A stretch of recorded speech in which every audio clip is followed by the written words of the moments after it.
I've lived in this house for 6 months now, and I've only recently realized that it's been watching me. Not in the obvious sense, no hidden cameras, no creepy neighbor. It's quieter than that.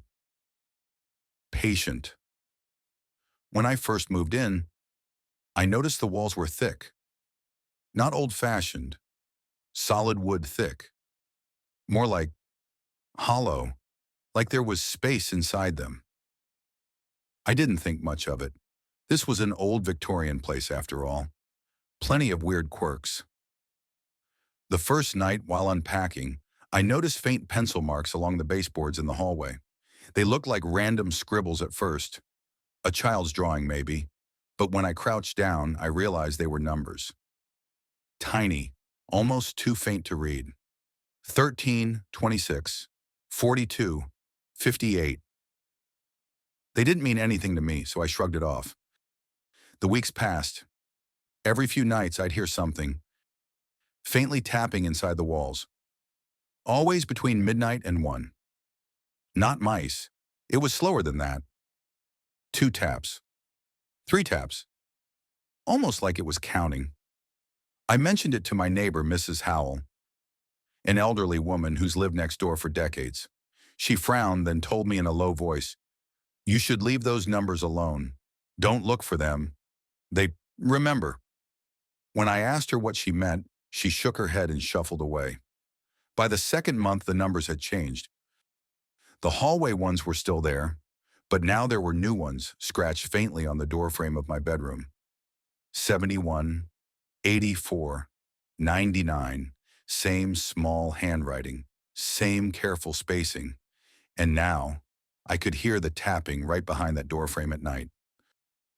One night, curiosity got the better of me. I stayed up, phone in hand, ready to record the sound. At exactly 12:17 a.m., the tapping began. 2 taps. 3 taps. Over and over.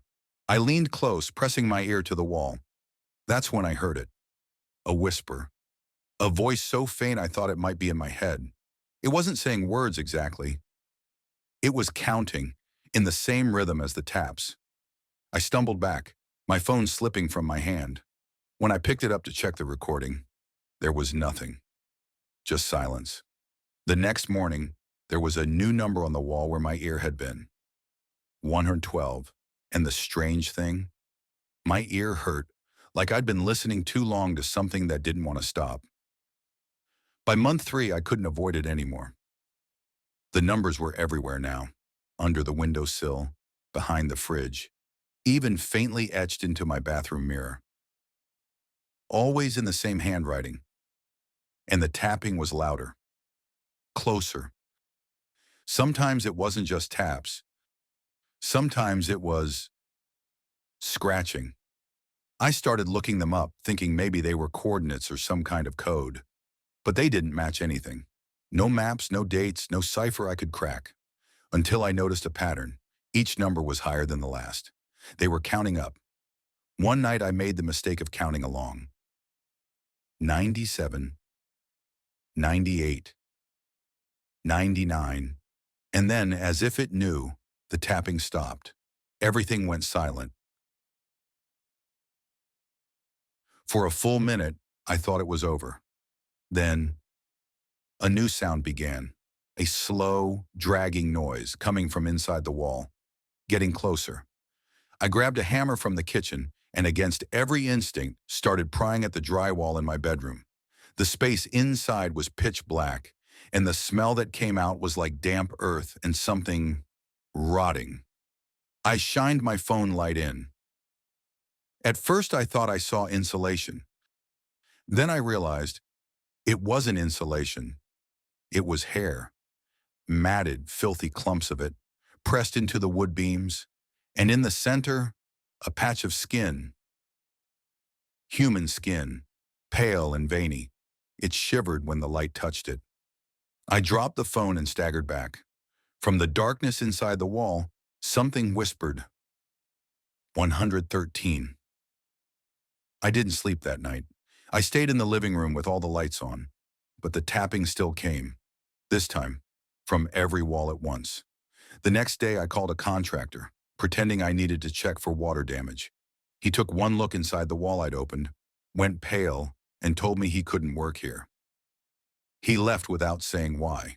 When I checked the wall again, the skin was gone. Only a new number remained, scrawled deep into the wood. 114. It's been 6 months now. The numbers haven't stopped. They're over 300 now. And here's the part I didn't tell you. I found old newspapers in the attic. This house has had 12 owners in 40 years. Every single one disappeared. And in every photo, carved faintly in the background of the house, you can see the numbers. Always higher than before. Last night, the tapping didn't come from the walls. It came from inside my closet. When I opened the door, there was nothing inside. Just another number. 311. I think I know what they're counting. They're counting me. Every night they get closer to the final number. I don't know what happens when they reach it, but the tapping's in my head now. I hear it when I'm awake, when I'm asleep, when I'm outside. And just now, I heard a voice whisper in my ear, so close I could feel the breath. 312. I think that's tomorrow.